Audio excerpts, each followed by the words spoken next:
আসসালামু আলাইকুম এভরিওয়ান। দেখেন আমি বেগুন ভাজা দিয়ে আপনাদেরকে ভিডিওটা দেখা শুরু করে দিলাম, আপনাদের মাঝে শেয়ার করলাম। এই বেগুন, এই মাংস, মানে এই গোশের তরকারি কিন্তু আমি রান্না করি নাই। এই খিচুড়ি এগুলো কিন্তু আমি রান্না করি নাই। এগুলো সব আমার রাজকন্যা রান্না করেছে এবং তারপরে এগুলো বাটি করে একজনের জন্য নিয়েও গিয়েছে। যাই হোক, আপনারা দেখেন খিচুড়িটা খুবই ঝরঝরা ছিল। গরুর মাংসের তরকারিটাও খুবই মজা ছিল। গরুর মাংসের সালুন, গরুর গোশের সালুন রান্না করছে, বেগুন ভাজা করছে, সঙ্গে ছিল গতকালকের ধইনার পাতা ভর্তা। এগুলো কিন্তু খেতে খুব সুস্বাদু হয়েছে। গরুর মাংসটাও টেস্টি হয়েছে, গরুর গোশটাও কিন্তু টেস্ট হয়েছে, বেগুন ভাজাও টেস্ট হয়েছে। খিচুড়িটা একদম ঝরঝরা ছিল। আমার তো খুব দেখতে ভালো লেগেছে, খেতেও ভালো লেগেছে।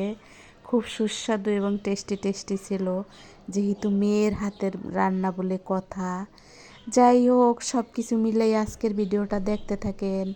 সব শেষে থাকবে একটা বটবৃক্ষ গাছের শিকড়, যে শিকড়গুলো দেখলে পরে মনে পড়ে আমার ছোটোবেলায় স্কুলের কথা।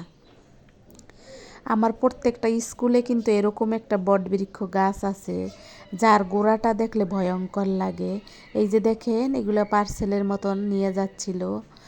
আর হলো পাশে আমি ভিডিওতে রেখেছি মেলায় ছোট ছোট কসমেটিকের দোকান, অর্নামিক্সের দোকান এবং হলো খাবারের দোকান, যেগুলো আমি ছোট ছোট করে ক্লিপ নিয়েছিলাম, সেগুলো আপনাদের মাঝে শেয়ার করলাম।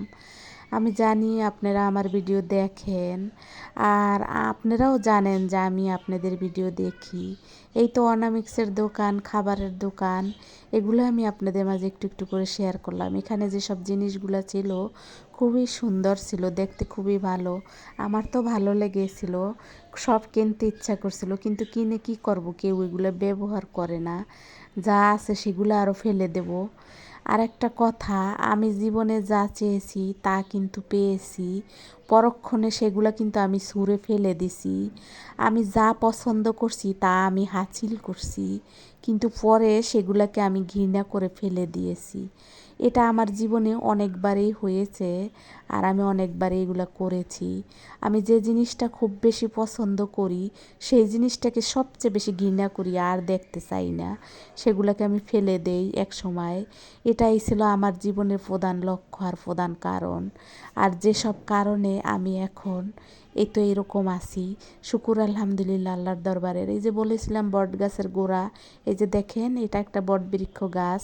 এই গাছের গোড়াটা দেখলে যত দেখি ততই আমার গ্রামের বাড়ির স্কুলের কথা মনে পড়ে। আমার প্রাইমারি স্কুলে তো বট গাছ ছিল, আর আমার হাই স্কুলেও বট গাছ ছিল। যাই হোক, আপনারা আমার সাথে এতক্ষণ ছিলেন, এই জন্য আপনাদেরকে অনেক ধন্যবাদ, অসংখ্য ধন্যবাদ।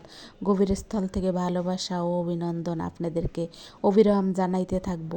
আমি আবার নতুন কোনো ভিডিওতে আপনাদের মাঝে হাজির হব, নতুন কোনো ভিডিও নিয়ে এসে হাজির হব, হয়তো আমার কোনো কষ্টের কথা নিয়ে। আসসালামু আলাইকুম, আল্লাহ হাফেজ, ভালো থাকে।